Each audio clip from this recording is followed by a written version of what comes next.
Hai good people, di video hari ini aku akan membahas tentang kenapa video kemarin itu bisa hilang dan sebenarnya apa sih yang terjadi. Dan by the way, kalau kalian ngeliat banyak barang di belakang aku, karena aku emang mau pindahan. Jadi habis ini bakal banyak konten pindahan yang bakal ada di YouTube ini. Video ini aku buat sebagai video penutupan chapter hidup aku, again, karena ini video terakhir. Video kemarin udah di take down, udah delete. Jadi aku memang harus membuat video ini. Di hari video itu diupload jam 9 malam, kalau nggak jam 8 lah kalau nggak salah, beliau atau orang yang bersangkutan ini menelpon aku lewat WhatsApp. Di sana beliau mengungkapkan kekecewaannya dan keberatannya terhadap video yang aku unggah ke YouTube tersebut. Di telepon itu aku cuma diam dan mengiyakan semua apa keluh kesah dan keberatan dia terhadap video aku. Di sana aku juga minta maaf yang sebesar-besarnya untuk beliau yang sudah aku sampaikan lewat telepon kemarin dan semuanya sudah clear. Video kemarin aku hapus bukan karena aku takut mengungkapkan kebenaran atau memberitahukan kabar palsu ke kalian, bukan. Tapi memang video tersebut aku hapus karena beliau tidak terima dan juga keberatan dengan adanya video itu. Dan juga ternyata masyarakat dan juga netizen ini lumayan sadis ngomongnya, lumayan sakit ngomongnya. Dan juga itu nggak nyaman untuk beliau. Jadi karena memang video itu adalah tentang beliau dan aku merasa salah juga di sana, akhirnya aku menghapus video tersebut atas keinginan aku sendiri. Beliau tidak mengancam aku, tidak menuduh, ataupun tidak mengeluarkan kata-kata kasar. Di hari ini aku akan membuat video tentang apa yang sebenarnya terjadi. Dan video ini aku buat karena memang ini adalah video untuk YouTube channel aku sendiri. Dan aku punya kebebasan dan berhak beropini di YouTube channel aku sendiri. Seperti yang beliau juga sempat bilang ke aku bebas berkarya di YouTube aku sendiri. Video seperti ini yang menyinggung ataupun membahas tentang work clothes atau etik kerja itu banyak dibuat di YouTube, apalagi TikTok. Di TikTok banyak banget yang buat. Terlepas dari beliau adalah artis atau perusahaan atau apapun itu, namanya kita pekerja juga pasti ada bersenggolan lah. Ada yang suka atau tidak suka dengan pekerjaan yang kita punya, dan itu wajar karena kita masih bekerja ikut orang. Jadi aku mau ngomong di sini, hal-hal seperti ini itu bukan hal baru. Jadi jangan kaget, kalian jangan kaget kayak kok kamu bikin video seperti ini. Video ini sudah lama dan banyak sekali yang membuat, apalagi kalau kalian buka TikTok itu banyak sekali yang membuat video seperti ini. Di sini video ini aku buat karena memang banyak poin di video aku sebelumnya yang memberatkan beliau sehingga beliau merasa tidak nyaman dengan video yang aku buat. Aku di sini sangat paham bahwa semua orang berhak untuk membela diri mereka sendiri, apalagi ini menyangkut integritas dia sendiri. Jangankan artis, namanya juga kita manusia, kalau memang kita diomongin orang pasti ada terima nggak terimanya. Tapi karena ini adalah YouTube channel aku sendiri, maka aku akan membahas tentang kabar-kabar miring dan juga banyak omongan kalian tentang aku yang menurut aku tidaklah benar. Yang pertama,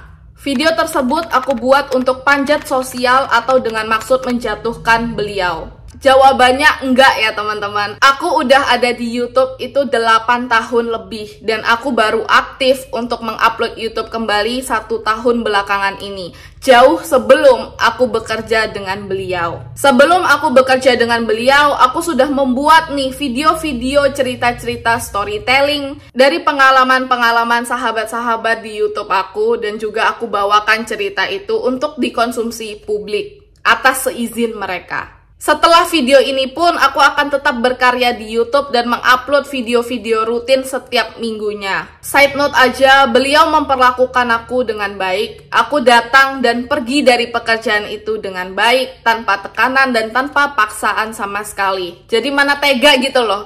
Mana tega aku tuh mau menghancurkan reputasi beliau. Yang nonton video kemarin itu kurang lebih 12.000 orang yang nonton video kemarin. Dan video kemarin itu benar-benar jauh dari kata aku mau menyebarkan aib beliau gitu. Ini lumayan bikin aku sedih. Kenapa? Karena Itu udah jauh banget dari intensi aku untuk kayak, oh kamu mau memberitahu semua orang bahwa pekerjaan kamu, bahwa dia adalah bos yang begini-begini, padahal nggak sama sekali ya. Video kemarin itu yang nonton itu 12.000 orang. Kalau dibandingkan dengan infotainment ataupun video The Truth yang kita semua udah tahu, yang memiliki ribuan, ratusan ribu penonton, bahkan video-video di akun gosip itu punya jutaan penonton, itu sangat berbanding jauh dengan apa yang aku buat. Di sini aku nggak menggiring opini-opini masyarakat, aku nggak membuka aib siapapun di sini, dan aku membicarakan apa yang aku rasakan. Dalam video kemarin itu aku murni membahas etik kerja, aku membahas apa yang aku rasakan selama aku bekerja di sana bersama beliau. Di sana tidak ada satu kalimat pun yang menyinggung ataupun membahas tentang keluarga beliau, anak, mantan-mantan, ataupun hubungan beliau dengan artis-artis lain ataupun orang-orang lain. Video yang sepanjang 24 menit 11 detik yang kemarin aku upload itu membahas 5 stem point, yaitu 1. Awal aku bekerja di sana. 2. First impression dan perlakuan baik para pekerja ke aku. 3. Kebaikan yang selama ini aku terima dari beliau selama bekerja di sana. 4. Unek-unek yang aku punya selama bekerja di sana. 5. Kritik dan juga saran untuk kedepannya. Bahkan di bagian akhir dari video tersebut, aku juga sempat mention dan memberikan tips untuk kalian yang juga ingin bekerja sama dengan beliau ataupun dengan artis-artis lainnya untuk memaklumi beberapa hal yang akan ada di sana. Tidak sedikit dari kalian yang justru berterima kasih karena informasi yang aku berikan, sehingga kalian punya insight nih jika kalian ingin bekerja bersama artis atau di ranah infotainment. 3. Review buruk dan juga review baik dari penonton. Aku paham bahwa artis yang aku naungi itu kontroversial. Banyak fansnya, tapi banyak juga hatersnya. Karena aku punya keyakinan kalau video ini aku buat dan nama artis yang aku sebutkan, contoh bukan beliau, sebut aja Raffi Ahmad, kita ngomong aja Raffi Ahmad ya. Ini hanya sebagai contoh. Hujatan yang aku terima itu pasti banyak banget. Lebih banyak daripada hujatan yang aku terima ketika aku menyebut beliau. Tapi komen di video aku itu justru banyak banget yang menjatuhkan beliau. Dengan menghiperbolakan kata-kata kalau misalnya aku diperbudak, tidak digaji dengan layak, dipekerjakan rodi, dan tidak diperlakukan manusiawi, dan masih banyak lagi. Padahal tidak ada satupun kata-kata di atas yang kalian tadi dengar itu terucap di video kemarin. Tidak ada satupun kata-kata bahwa aku dikerjakan rodi, aku dikerja paksa. Tidak ada satupun kata-kata tersebut yang diucapkan dari mulut aku. Beliau juga sempat menyebutkan dalam telepon kemarin lewat WA bahwa kalau memang aku bekerja dengan artis lain, pasti memang aku pulangnya lebih subuh. Kenapa kok aku yang bekerja dengan beliau, yang masih dengan jadwal yang tidak banyak, itu aku udah ngeluh gitu. Padahal sudah dengan jelas aku bilang di video tersebut, di depan video bahkan aku udah menjelaskan bahwa ini adalah kali pertama aku bekerja dengan artis. Sebelumnya tidak pernah sama sekali. Itu sudah aku tekankan di depan video. Dan aku nggak peduli gitu. Untuk artis-artis lainnya, itu bukan platform aku. Aku nggak pernah bekerja dengan mereka, jadi aku nggak ngerti jadwal-jadwal mereka. Video yang kemarin aku buat, aku tidak mengeluhkan pulang malam, pergi subuh, itu tidak aku eluhkan. Di sana aku mention bahwa jika artis yang kalian naungi itu membutuhkan kalian atau kalian harus dipanggil misal jam 6 pagi, 6 subuh, dipanggil jam 3 subuh, pulang jam 4 sore atau apapun itu kalian juga harus siap dan tidak boleh menolak. Video yang kemarin aku buat itu sangat-sangat transparan dan tidak dihiperbolakan sama sekali. Aku bahkan juga sempat mention bahwa aku nggak bisa gitu punya jadwal yang berantakan seperti ini, apalagi karena aku perempuan. Pekerjaan ini jadinya kurang cocok untuk aku. Dan di sini aku udah mention ya di video dan juga di description box. Ini aku udah mention bahwa aku memang tidak cocok. 4. Tim YouTube yang jumlahnya sedikit.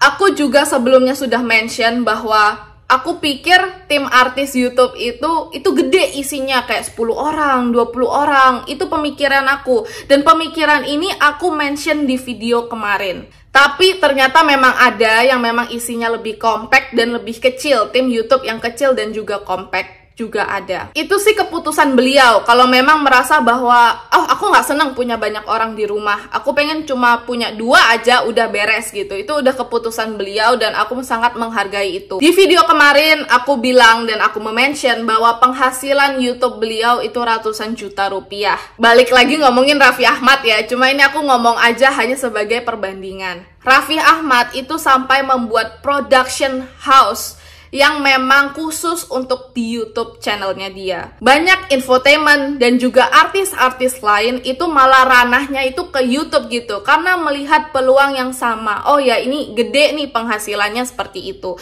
Dan tidak menutup kemungkinan bahwa beliau juga melakukan hal yang sama, dan itu terbukti dari penghasilan beliau yang ratusan juta rupiah. Dan kemarin aku sempat mention ini tapi dengan kata-kata yang berbeda. Tapi aku balik lagi ingin ngomong, ini hanya saran dari aku. Kalau misalnya YouTube beliau ingin dibesarkan lagi, meng-hire banyak orang, dan lebih fokus kayak untuk membuat konten-konten tertentu, pasti jadi gitu. Itu aja yang pengen aku bilang. Pasti berhasil, dan berhasilnya banget. Beliau punya topiknya, beliau punya audiensnya. Siapa orang di YouTube yang berani loh? Ini kalian cari aja di mana-mana deh. Siapa orang di YouTube yang berani membahas konten 18+ dengan platform besar dan pengikut 5 juta di YouTube? Itu siapa? Platform besar dan berani untuk ngomong kebenaran, berani mengedukasi orang tentang hubungan-hubungan nyeleneh. Siapa orang yang berani mengangkat topik seperti ini kalau bukan beliau? Beliau doang, nggak ada lagi. Karena orang takut dihujat, orang takut dibilang aneh. Dan ini adalah nilai plus dari YouTube beliau. Dan kalian bisa cek sendiri dari hasilnya. Jangan makan omongan aku bisa aja ngomong berhasil, nyatanya nggak berhasil gitu. Tapi kalian cek aja sendiri. Viewers, tontonan yang 18+ itu hasilnya itu tuh banyak banget, oke? Ini hanya sekedar saran. Bagi pihak-pihak yang tersinggung, aku nggak ngerti kenapa kalian tersinggung.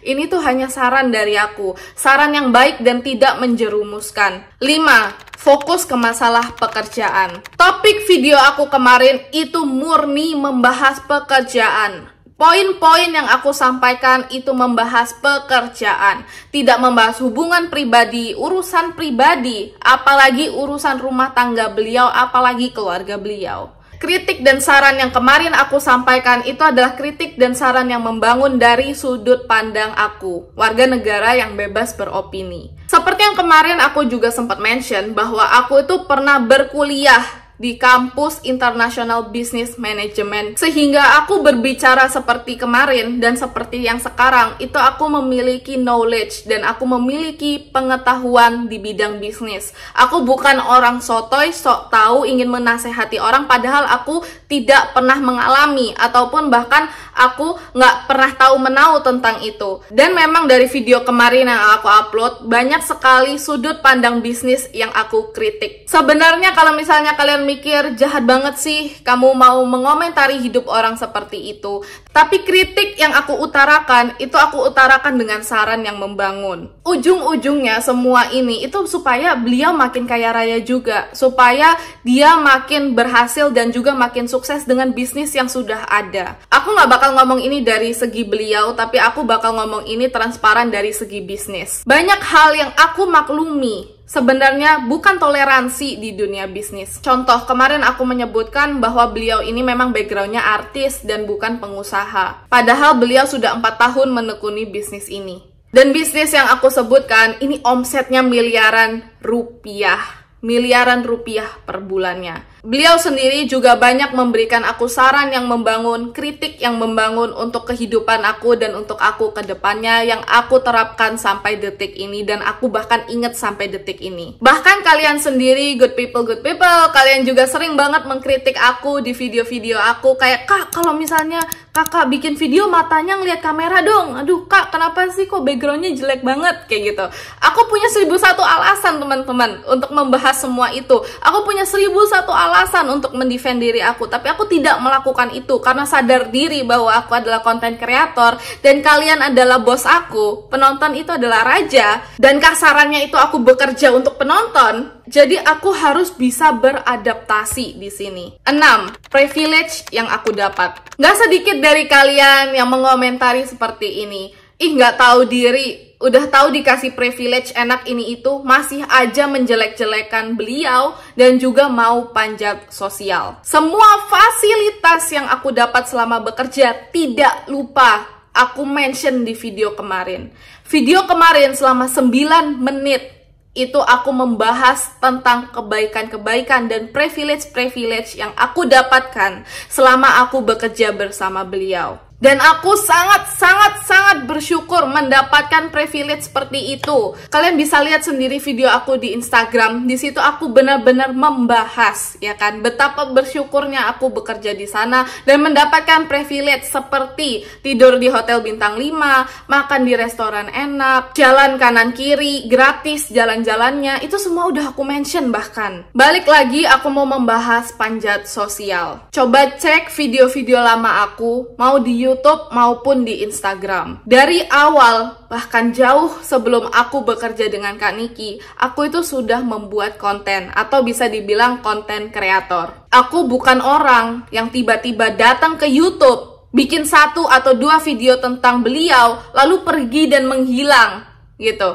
Aku bukan orang yang bikin 1 video, dapat subscriber, dapat like, dan aku tiba-tiba pergi aja udah gone, gak bikin cerita atau aku gak bikin konten. Setelah video ini pun, setelah semua ini pun, aku akan terus berkarya di YouTube, membuat konten. Aku bakal melanjutkan ceritanya Velin. Aku tetap bakal bikin konten di IG. Aku bakal tetap bikin short video-video menarik untuk kalian menerima kritik dan saran kalian. Bahkan tidak menutup kemungkinan setelah video ini aku upload, mungkin aku menuai kebencian lagi. Mungkin banyak orang yang tidak terima lagi dengan video ini, akan tidak mensupport aku setelah ini. Apapun yang aku dapatkan, apapun omongan kalian, aku masih akan terus berkarya bahkan setelah video ini naik. Dan untuk subscriber dan juga viewers ataupun like yang udah kalian berikan ke aku, ini aku terima of a grain of salt. Maksudnya apa? Semua ini aku terima karena aku merasa ini rezeki dari Tuhan buat aku. Ini adalah anugerah yang diberikan Tuhan untuk aku atas apa yang aku lakukan, atas konten-konten yang selama ini sudah aku keluarkan. 7. Bicara kasar atau dihina. Tidak pernah di video kemarin aku itu bilang bahwa aku dihina, dimaki-maki, dipukul atau dikasarin. Aku tidak ada bicara 4 kata-kata itu sama sekali. Banyak video live beliau yang di-repost oleh akun-akun lain, bisa kalian cek di TikTok dan juga di YouTube. Video live tersebut menunjukkan manners dia berbicara dengan orang-orang di rumah. Ya seperti itu cara bicaranya dengan orang-orang di rumah. Ya kalian menilai sendiri gitu. Tapi kalau misalnya kalian tanya ke aku gitu, kamu pasti dimarah-marahin ya Velin, kamu pasti dihina habis-habisan. Jawabannya enggak sama sekali. Aku nggak pernah diomongin kasar dan tidak dihina. Dan kata-kata ini aku stand by it karena kemarin aku juga nggak mention kata-kata itu. Tapi entah kenapa kalian itu malah komen dan bilang kalau misalnya, iya pasti kamu dihina kan, makanya kamu bikin video ini. Tidak sama sekali. Side note aja, video ini tidak akan aku hapus, terlepas dari beliau akan menghubungi aku lagi atau tidak. Karena menurut aku video ini aku buat dari sudut pandang aku. Yang penting aku tidak menyebarkan fitnah, aku mau meluruskan apa yang aku rasa salah. Aku tidak menyebarkan fitnah, tidak menyebarkan aib, dan aku memberikan kebenaran. Dibandingkan dengan video-video lain yang ada sekarang di YouTube, rame di TikTok, tentang beliau dan hubungan-hubungan beliau yang aku nggak mau ikut campur, ya, yang ranah-ranahnya mengujar kebencian. Video ini 100% tidak mengujar kebencian, baik untuk siapapun itu. Yang penting kata-kata aku jujur dan bisa dipertanggungjawabkan. Dan untuk masalah, Kak, kamu nggak izin ke beliau untuk bikin video ini atau mengupload video ini lagi? Jawabannya, buat apa aku izin? Bukannya sosial media itu adalah platform bebas untuk berekspresi dan berkreasi. Selama yang aku ujarkan tidak menyimpang dan tidak mengandung unsur sara. Beliau sendiri juga sering berbicara atau memberikan opini tentang kehidupan artis-artis lainnya tanpa berpamitan atau tanpa izin dulu ke artisnya. Dan keberanian itu adalah keberanian yang aku contoh sekarang di video aku. Jadi jangan membedakan aku dan orang-orang lainnya. Aku dan beliau sama-sama manusia, kita sama-sama makan nasi. Dan aku juga mau ngomong ini ke kalian, selama yang kalian bilang adalah kebenaran, jangan pernah lari dari itu. Jangan takut, itu aja. Ini adalah perasaan aku, ini adalah opini aku, ini adalah apa yang aku rasakan, dan itu semua bebas dilakukan di sosial media. Terima kasih banyak untuk kalian yang sudah terbuka pikirannya dan juga mau menonton video ini. Sesuai janji, ini adalah video terakhir dari penutupan chapter hidup aku bekerja bersama beliau. Sekarang aku siap untuk berada di ranah yang baru, membuka opportunity baru, membuka peluang baru untuk menjadi Velin yang baru. Aku juga siap untuk membuat konten untuk kalian, dan juga aku siap untuk mencari pekerjaan yang lainnya. Untuk video kemarin yang sempat aku janjikan, aku tidak akan membuat video tersebut karena aku sadar video tersebut kalau aku buat berarti aku tidak dewasa, karena seperti aku mencampuri urusan rumah tangga mereka, dan aku tidak mau itu terjadi. Aku nggak mau melebarkan sayap dan membuka masalah ke semua orang, jadi aku tidak akan membuat video tersebut. Jadi mohon maaf untuk kalian yang sudah aku janjikan, maaf banget, aku tidak akan membuat video tersebut. Terima kasih juga untuk kalian yang sudah menonton, terima kasih juga yang sudah mensupport dan sudah ada di sini sampai detik ini. Terima kasih banyak, itu sangat berarti untuk aku. Dan terima kasih untuk kritik dan saran kalian yang membangun, akan selalu aku terima. Bye bye and see you in the next chapter of Velin Life. Bye bye.